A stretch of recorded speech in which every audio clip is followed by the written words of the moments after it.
Hello everyone, मैं हूँ हीना और आप देख रहे हैं लीगल परसेप्शन। आज की वीडियो में हम लीगल हिस्ट्री से जुड़ा एक और इम्पॉर्टेंट कॉन्सेप्ट डिस्कस करने वाले हैं, जो है ब्रिटिश सेटलमेंट एट सूरत। यानी सूरत में ब्रिटिशर्स का जो सेटलमेंट था वो कैसे हुआ। बहुत ही इम्पॉर्टेंट कॉन्सेप्ट है, क्योंकि इसको समझे बिना हम आगे के जो कॉन्सेप्ट है वो नहीं समझ पाएंगे। इसलिए आज चलिए इस कॉन्सेप्ट को अच्छे से समझते हैं। तो वीडियो के लास्ट तक बने रहिएगा। लेकिन आगे बढ़ने से पहले आपके लिए एक ज़रूरी इन्फॉर्मेशन। तो अगर आपको लीगल हिस्ट्री के पेड नोट्स चाहिए और हिंदी में चाहिए तो आप इस व्हाट्सअप नंबर पर मैसेज करके ले सकते हो। इसके अलावा जो नोट्स के प्राइस हैं वो आपको डिस्क्रिप्शन में मिल जाएंगे। तो आज का हमारा टॉपिक है ब्रिटिश सेटलमेंट एट सूरत, यानी कि सूरत में ब्रिटिशर्स का सेटलमेंट कैसे हुआ। अपनी पिछली वीडियो में मैंने आपको बताया था कि जो 1600 का चार्टर था उससे ईस्ट इंडिया कंपनी का फॉर्मेशन हुआ था, यानी ईस्ट इंडिया कंपनी बनाई गई थी और वो इंडिया में ट्रेड करना चाहते थे। इसीलिए यहाँ पर ईस्ट इंडिया कंपनी ट्रेड के उद्देश्य से आई थी, वो हमने समझा। फिर हमने देखा था 1609 का, यानी 1609 का जो चार्टर था उससे ईस्ट इंडिया कंपनी को जो 15 साल की जो उस पर बाउंडेशन लगाई गई थी कि वो ईस्ट इंडीज़ की तरफ 15 सालों के लिए, जो 1600 के चार्टर से कहा गया था कि वो 15 साल के लिए उस एरिया में ट्रेड कर सकती है, उसको ख़त्म कर दिया था, नेवर एंडिंग कर दिया था। यानी कि अभी 15 साल की जो बाध्यता थी ट्रेड करने की वो ख़त्म कर दी थी। और जो ईस्ट इंडिया कंपनी के ट्रेड करने का जो टाइम पीरियड था उसको अनलिमिटेड टाइम के लिए बढ़ा दिया था, मतलब उसको नेवर एंडिंग कर दिया था। आज जो हमारा कॉन्सेप्ट है ये ब्रिटिश सेटलमेंट एट सूरत, ये बहुत ज़्यादा इम्पॉर्टेंट है। ये इसलिए इम्पॉर्टेंट कॉन्सेप्ट है क्योंकि ब्रिटिशर्स ने सबसे पहले जो अपना सेटलमेंट किया था, जो अपनी जो भी मतलब वहाँ पे जो भी इस्टेब्लिशमेंट की थी वो सबसे पहले सूरत में किया था।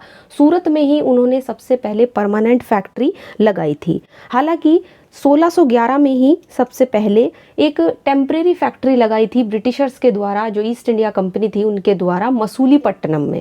लेकिन यहाँ पर सूरत जो है वो बहुत ही ज़्यादा इम्पॉर्टेंट यहाँ पे रोल प्ले करता है लीगल हिस्ट्री में, इसलिए हमारे लिए इसको समझना बेहद ज़रूरी है। अब देखो सेटलमेंट का मतलब क्या होता है। सबसे पहले तो सेटलमेंट एक वर्ड जो हम बार बार यूज़ करते हैं, इसका मतलब क्या होता है। तो कोई भी एक एरिया ले लो, मान लो ये एक एरिया है और इस एरिया में जहाँ पर कुछ लोग आकर मान लो बस जाए, कुछ लोग आए और वो यहाँ पर आकर बस गए। अब जो लोग इस जगह पे बस जाते हैं यहाँ पर उनका सेटलमेंट हो जाता है। अब उस टाइम पे सेटलमेंट का मतलब होता था कि कोई एक जगह, मान लो अब ब्रिटिशर्स हैं, उन्होंने सूरत को एक जगह चूज़ कर लिया कि हम सूरत में जो है वो अपना सेटलमेंट लगाएंगे, तो उसी जगह पे उनका ऑफिस भी होता था, उनकी फैक्ट्रीज भी होती थी, मतलब सब कुछ वहीं पर होता था। तो इसलिए इसको सेटलमेंट कहा जाता है। और सबसे पहले ये आके कहाँ पर बसते हैं, सूरत में आके बसते हैं। ठीक, इसके बाद ये लोग आगे चले जाते हैं, जैसे कि मद्रास में इनका सेटलमेंट हम पढ़ेंगे, बॉम्बे में पढ़ेंगे, कलकत्ता में पढ़ेंगे। बट सबसे पहले जो परमानेंट फैक्ट्री लगाई गई थी वो सूरत में लगाई गई थी। अब यहाँ पे हम ब्रिटिशर्स का जो सेटलमेंट देखेंगे उसके हम तीन जो पॉइंट है उसको हम तीन भाग में बांट सकते हैं। जैसे सबसे पहले हम थोड़ा सा बैकग्राउंड जानेंगे, ब्रिटिश सेटलमेंट कैसे हुआ सूरत में, उसके बाद जो सूरत फैक्ट्री लगाई गई थी उसका एडमिनिस्ट्रेशन कैसे चलता था, और लास्ट में हम देखेंगे कि जुडिशियल सिस्टम क्या था सूरत फैक्ट्री के अंदर, वहाँ का लॉ एंड जस्टिस कैसे था। तो आज की वीडियो में हम इन तीनों पॉइंट को डिस्कस करने वाले हैं। ब्रिटिशर्स का सेटलमेंट सूरत में कैसे हुआ, इसका हम सबसे पहले पृष्ठभूमि से स्टार्ट करते हैं, इसके बैकग्राउंड से स्टार्ट करते हैं। तो चूंकि अगर हम बात करें यहाँ पे सबसे पहले सूरत की, तो उस टाइम पे सूरत एक बहुत ही फेमस ट्रेडिंग सेंटर हुआ करता था और ईस्ट इंडिया कंपनी को एक ऐसी ही जगह की तलाश थी जहाँ पे वो अच्छे से अपना ट्रेड कर सके, और एक ऐसी जगह वो तलाश रहे थे जो ट्रेड के लिए बहुत ही ज़्यादा सुटेबल हो। तो इस चीज़ को देखते हुए उन्होंने यहाँ पर सूरत को चूज़ किया। उस समय मुगलों का टाइम था, मुगलों का टाइम पीरियड था, मुगल शासक राज करते थे। तो उस समय जो मुगल एम्परर थे वो थे जहांगीर। ठीक, मुगल शासक किसका राज था, जहांगीर का। तो जहांगीर से ये लोग परमिशन मांगते हैं यहाँ पर ट्रेड करने के लिए, लेकिन इनको शुरू में परमिशन नहीं मिलती है। इसका कारण ये था क्योंकि उस टाइम पर जो सूरत की तरफ का जो एरिया था उस पर जो पुर्तगीज थे, जो पुर्तगाली थे, उनका पूरा का पूरा कब्जा था और वो लोग यहाँ पे पहले से ही ट्रेड कर रहे थे। तो बाद में क्या होता है कि विलियम हॉकिंस 1609 में क्या होता है कि विलियम हॉकिंस नाम का एक व्यक्ति जो है वो आता है और क्या करते हैं, मुगल शासक जो जहांगीर हैं उससे परमिशन लेते हैं ट्रेड करने की, और उनको परमिशन मिल भी जाती है। ठीक। तो पहले तो मतलब मना कर देते हैं परमिशन के लिए, लेकिन बाद में परमिशन उनको मिलती है। कब मिलती है परमिशन? जब 1612 में जो ब्रिटिशर्स थे उनके द्वारा पुर्तगालियों को सूरत से बाहर निकालने में सफलता मिल जाती है। तो फाइनली पहले तो मना कर दिया 1609 में जब विलियम हॉकिंस आए, लेकिन उसके बाद 1612 में इन लोगों को, जब 1612 में ये निकाल देते हैं पुर्तगालियों को, तो यहाँ पर इन्हें 1613 में फैक्ट्री लगाने की अनुमति मिल जाती है। अब जब यहाँ पर इनको फैक्ट्री लगाने की अनुमति मिल जाती है तो ये लोग यहाँ पर अपना सेटलमेंट कर लेते हैं। तो बेसिकली सूरत में जो परमानेंट फैक्ट्री लगाई जाती है ब्रिटिशर्स के द्वारा या ईस्ट इंडिया कंपनी के द्वारा, वो 1613 में लगाई जाती है, यानी 1613। यहाँ पे आपको ये ईयर याद रखना है और बहुत ही इंपॉर्टेंट है, और यहीं से ब्रिटिशर्स का सेटलमेंट स्टार्ट होता है सूरत में। हालांकि मैंने आपको बताया कि सूरत में जब इनको परमिशन नहीं मिलती है फैक्ट्री लगाने की, तो ये पहले 1611 में मसूलीपट्टनम में एक टेम्पररी फैक्ट्री लगाते हैं, लेकिन जो शुरुआत होती है परमानेंट फैक्ट्री की वो सूरत से होती है। ठीक। अब यहाँ पर सबसे ज़रूरी बात यह है कि ये लोग पुर्तगालियों को वहाँ से हटा देते हैं और 1613 में अपनी परमानेंट फैक्ट्री वहाँ पर इस्टेब्लिश कर लेते हैं। तो फाइनली फैक्ट्री लग जाती है। इसके बाद क्या होता है कि जो ब्रिटिश किंग है जेम्स फर्स्ट, वो अपने अम्बेसडर यानी अपने दूत सर थॉमस रो को इंग्लैंड से इंडिया भेजते हैं। ठीक। अब ये क्या करते हैं, ये मुगल शासक जहांगीर की कोर्ट में जाते हैं, थॉमस रो भी, और सूरत के अलावा इंडिया में और जो अलग अलग जगहें हैं जहाँ से इनको ट्रेड करके फ़ायदा हो सके, उस जगह पर ट्रेड की परमिशन मांगते हैं, और जहांगीर इनको परमिशन दे भी देते हैं।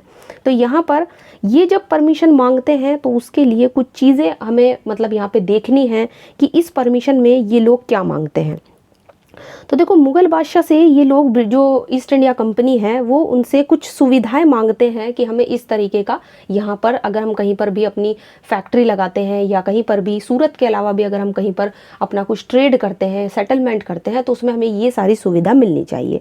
सबसे पहले जो ब्रिटिशर्स थे उनको अपने धर्म, विधि और परंपराओं के अकॉर्डिंग रहने की अनुमति मिलनी चाहिए। मतलब जो भी एरिया ये अपने सेटलमेंट के लिए चूज़ करेंगे, चाहे वो ब्रिटिश फैक्ट्री हो, सॉरी सूरत फैक्ट्री हो, या फिर कोई और जगह हो जहाँ पर इनका सेटलमेंट है, वहाँ पर उनको अपने ट्रेडिशंस के हिसाब से, अपने रिलीजन के हिसाब से रहने दिया जाए। उसमें जो भी मुगल शासक हैं, क्योंकि उस टाइम पे मुगलों का राज था और ये लोग आगरा में बैठते थे मुगल शासक, तो उनका उसमें किसी भी तरह का कोई इंटरफेयर नहीं होना चाहिए। सबसे पहली बात इन्होंने ये रखी।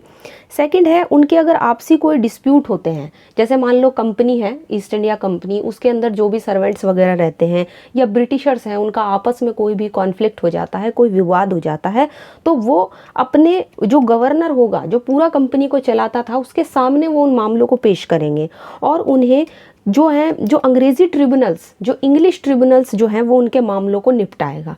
तो सबसे ख़ास बात इन्होंने देखो यहाँ पे जो ये दो चीज़ें मांगी कि एक तो वो अपने ट्रेडिशन के हिसाब से गवर्न होंगे, उन पर उन्हीं का लॉ अप्लाई होगा, वो अपने ही रिलीजन को फॉलो करेंगे, अपने ही ट्रेडिशंस को मानेंगे, और सेकंड, अगर उनका कोई आपसी विवाद होता है, उनके झगड़े वगैरह कोई भी मैटर होता है, तो वो उनका इंग्लिश ट्रिब्यूनल उनको निपटाएगा। तो एक तरीके से हम यहाँ पे देख सकते हैं कि इन्होंने क्या किया कि इंडिया में अगर हम इनका लोकल सेल्फ गवर्नमेंट की इन्होंने एक तरीके से नींव रखी है ना, तो यहाँ पर इन्होंने जो अपना ब्रिटिश सेटलमेंट किया है, जो ब्रिटिशर्स का जो सेटलमेंट हुआ है, वहीं पर इसमें स्वायत्त शासन, जिसको हम बोल सकते हैं लोकल सेल्फ गवर्नमेंट, भी ये प्राप्त करने में सफल हो गए और उनको ऐसा करने की परमिशन मिल भी जाती है। तो फाइनली हमने बैकग्राउंड में क्या समझा कि 1613 में सूरत में फैक्ट्री लग चुकी है, परमानेंट फैक्ट्री लग चुकी है। तो अब हम इसका एडमिनिस्ट्रेशन देखेंगे कि बेसिकली अब एडमिनिस्ट्रेशन कैसा चला उस फैक्ट्री में। तो सूरत में ब्रिटिशर्स के सेटलमेंट को लेके हमने बैकग्राउंड तो समझ लिया। अब हम अपने सेकंड पॉइंट पे आते हैं, जो है सूरत फैक्ट्री की प्रशासनिक व्यवस्था, यानी एडमिनिस्ट्रेशन इन सूरत फैक्ट्री। अब सूरत में फैक्ट्री इस्टेब्लिश हो चुकी है, परमानेंट फैक्ट्री लग चुकी है ईस्ट इंडिया कंपनी की।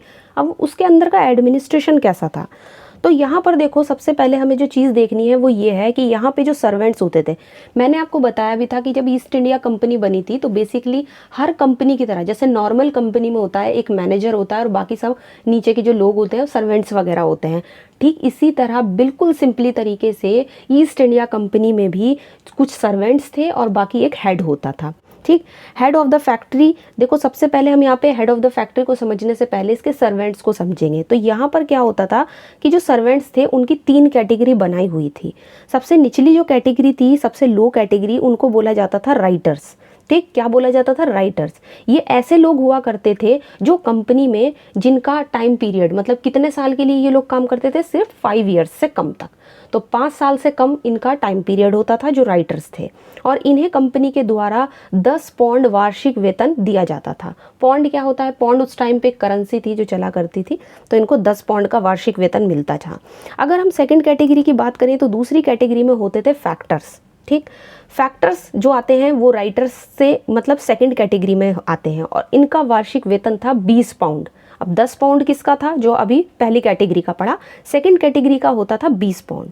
ठीक, और यहाँ पे जो हर राइटर है उसको 5 साल के बाद फैक्टर की श्रेणी में उसको प्रमोशन मिल जाता था। ठीक, तो पहले यहाँ पर राइटर्स के रूप में एक व्यक्ति काम करेगा, फिर उसका प्रमोशन होके वो फैक्टर बनता था, और उसका जो वेतन होता था वो भी 20 पाउंड हो जाता था। ठीक, इसके बाद थर्ड कैटेगरी में होते थे सीनियर फैक्टर। ये तीसरी कैटेगरी होती थी सर्वेंट की। ठीक, 3 साल तक। अब यहाँ पे सबसे ज़रूरी बात यह है कि हर फैक्टर को 3 साल का एक्सपीरियंस जब मिल जाता था, यानी सेकंड कैटेगरी वाला जब ये फैक्टर के रूप में काम कर लेता था 3 साल तक, तो उसके बाद इसको सीनियर फैक्टर बना दिया जाता था। और 3 साल तक सीनियर फैक्टर बनने के बाद एक और अन्य कैटेगरी होती थी मर्चेंट की। ठीक, अब 3 साल तक कोई व्यक्ति सीनियर फैक्टर के पद पर काम करेगा तो उसके बाद उसको मर्चेंट बना दिया जाता था।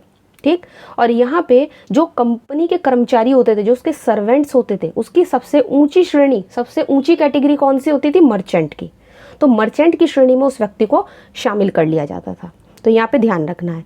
इसके अलावा मुख्य प्रशासनिक अधिकारी की अगर हम बात करें तो एडमिनिस्ट्रेटिव ऑफिसर होता था प्रेसिडेंट या गवर्नर। ये हेड ऑफ द फैक्ट्री होता था। ठीक, सबके ऊपर जितने भी सर्वेंट्स थे उनके ऊपर एक गवर्नर, या चाहे आप प्रेसिडेंट कह लो या चाहे गवर्नर कह लो, लेकिन ये हेड होता था। ठीक, और साथ ही उसकी एक काउंसिल भी होती थी, एक परिषद होती थी जिसमें 4 से 5 लोग होते थे।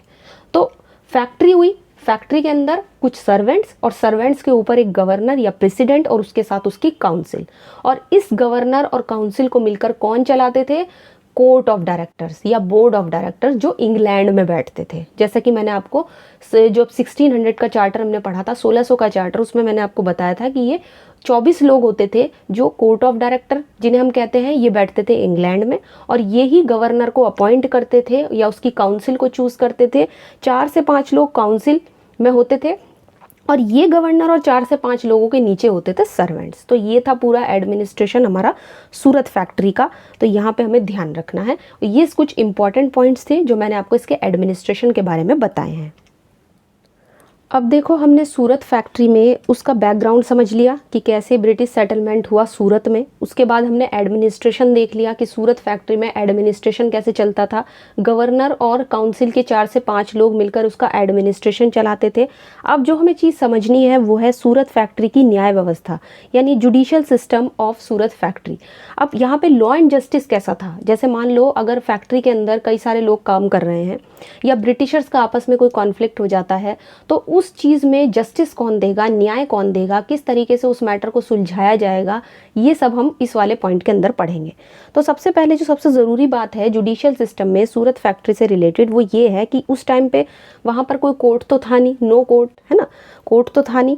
और जो भी जस्टिस देते थे वो कौन देते थे? गवर्नर, या जिसको हम प्रेसिडेंट भी कह सकते हैं, गवर्नर और उसकी काउंसिल देते थे। काउंसिल में कितने लोग होते थे? मैंने आपको बताया 4 से 5 लोग। तो ये काउंसिल के 4 से 5 लोग, और हेड होता था फैक्ट्री का गवर्नर। तो ये मिलकर यहाँ पे जस्टिस देते थे। और यहाँ पे सूरत फैक्ट्री में डुअल लीगल सिस्टम था। इसका मतलब क्या हुआ? इसका मतलब ये हुआ कि अगर ब्रिटिशर्स के बीच में कोई मैटर हो गया, ठीक है ना, उनके आपसी मामले में कोई मतलब विवाद हुआ उनका आपस में, तो यूज़ होता था इंग्लिश लॉ, जो इंग्लैंड में यूज़ हो रहा था। और अगर ब्रिटिशर्स का इंडियंस के साथ या नेटिव लोगों के साथ, जो नेटिव पीपल्स थे जो वहाँ पर रहते थे सूरत में, उनके साथ अगर किसी तरह का कोई भी विवाद हो जाता है तो उसको सुलझाया जाता था नेटिव लॉ से। ठीक, जो भी यहाँ पे देशी विधि चल रही है। तो यहाँ पे खास बात यही है कि इस डुअल लीगल सिस्टम में यही 2 चीज़ें देखी जाती थी। अब देखो, हो गया ना दोहरा लीगल सिस्टम, कि ब्रिटिशर्स का आपस में विवाद हो रहा है तो उनके लिए इंग्लिश लॉ यूज़ हो रहा है, और अगर उनका किसी नेटिव के साथ विवाद हो रहा है तो कैसा लॉ यूज़ हो रहा है? नेटिव लॉ, जो भी यहाँ पे चलता था। उनके लिए नेटिव ट्रिब्यूनल्स जो भी चलाए जा रहे थे, नेटिव लोगों के लिए उनके बारे में ब्रिटिशर्स का ये मानना था कि उनको उनका जस्टिस देने का तरीका पसंद नहीं आता था। मतलब वो पसंद नहीं करते थे, जैसे काजी वगैरह जो भी नेटिव लोगों का मामला सॉल्व करते हैं, ब्रिटिशर्स को ये तरीका पसंद नहीं था, है ना। इंडियंस के मैटर भी वो यही चाहते थे कि इंग्लिश कोर्ट में ही जाएं। ठीक, तो फैक्ट्री में अगर कोई भी मामला हो, चाहे वो सिविल हो या क्रिमिनल जस्टिस देने का हो, तो उसकी सारी पावर जो थी वो गवर्नर और उसकी काउंसिल के पास थी। क्योंकि देखो गवर्नर जो था, मैंने आपको बताया कि फैक्ट्री का हेड होता था, तो इसीलिए गवर्नर को ही ये पावर दे सकती थी, वही जस्टिस का काम करता था। लेकिन देखो यहाँ पे जस्टिस का जो काम जो दिया गया था, जस्टिस देने का काम गवर्नर और उसकी काउंसिल को, वो गवर्नर के विवेक पर छोड़ दिया गया था। अब देखो उस टाइम पे क्या होता था कि इन लोगों को इंग्लिश, यहाँ का जो नेटिव लॉ था उसका तो इनको किसी तरह का कोई नॉलेज होता नहीं था, इनको तो इंग्लिश लॉ की नॉलेज थी। तो इसलिए ये इंग्लिश लॉ के बेसिस पर ही ब्रिटिशर्स के बीच में जो आपसी विवाद थे उसका निपटारा करते थे, है ना, उसको मैटर को सुलझाते थे। इसके अलावा अगर हम बात करें डेथ सेंटेंस की, तो उस टाइम पे डेथ सेंटेंस भी दिया जाता था। जुडिशियल सिस्टम में जो सूरत फैक्ट्री थी उसमें डेथ सेंटेंस का भी प्रोविज़न था, लेकिन बहुत ही सीवियर क्राइम में डेथ सेंटेंस दी जाती थी, मृत्युदंड दिया जाता था, जैसे कि राजद्रोह का मामला हो गया या फिर आपका मर्डर का मामला हो गया। तो ऐसे मैटर्स में ही, ऐसे केसेस में ही मृत्युदंड दिया जाता था, बट जूरी की परामर्श से दिया जाता था। अब जूरी में कुछ लोग बैठते थे, वो बैठकर ये तय करते थे कि ये पर्सन सही है या नहीं, और इसको जो डेथ सेंटेंस दिया जा रहा है वो सही है या नहीं। तो ये सब चीज़ें यहाँ पर देखी जाती थी। तो ये था यहाँ का जुडिशियल सिस्टम सूरत फैक्ट्री का। तो आज की वीडियो में हमने समझा कि ब्रिटिश सेटलमेंट सूरत में कैसे हुआ। ये सबसे पहला सेटलमेंट था ब्रिटिशर्स का इंडिया में, इसलिए बहुत ही इम्पोर्टेंट टॉपिक हो जाता है। नेक्स्ट वीडियो में हम डिस्कस करेंगे ब्रिटिशर का सेटलमेंट कैसे हुआ मद्रास, बॉम्बे और कलकत्ता में। एक एक करके हम उन वीडियो को डिस्कस करेंगे, एक एक करके उन टॉपिक्स को समझेंगे, तो चैनल पर जुड़े रहिएगा। इसके अलावा अपनी पिछली वीडियो में हमने समझा था, जिसमें हमने 1600 के चार्टर को डिस्कस किया था, उसमें हमने देखा था कि ईस्ट इंडिया कंपनी का फॉर्मेशन कैसे हुआ। अगर आपने वो वीडियो नहीं देखा है तो चैनल पे जाके आप उस वीडियो को देख सकते हैं। तो आज हमने देखा कि ब्रिटिशर्स का सेटलमेंट कैसे हुआ, हमने बैकग्राउंड समझा है, उसका एडमिनिस्ट्रेशन कैसे हुआ ये समझा है, और सूरत फैक्ट्री में लॉ एंड जस्टिस, वहाँ का जुडिशियल सिस्टम कैसा था। तो आई होप आज की वीडियो आपको अच्छी लगी होगी। वीडियो अगर अच्छी लगी है तो इसको लाइक कर दीजिए, ज़्यादा से ज़्यादा शेयर कीजिए, और अगर चैनल पर नए हैं तो इसको सब्सक्राइब कर लीजिए।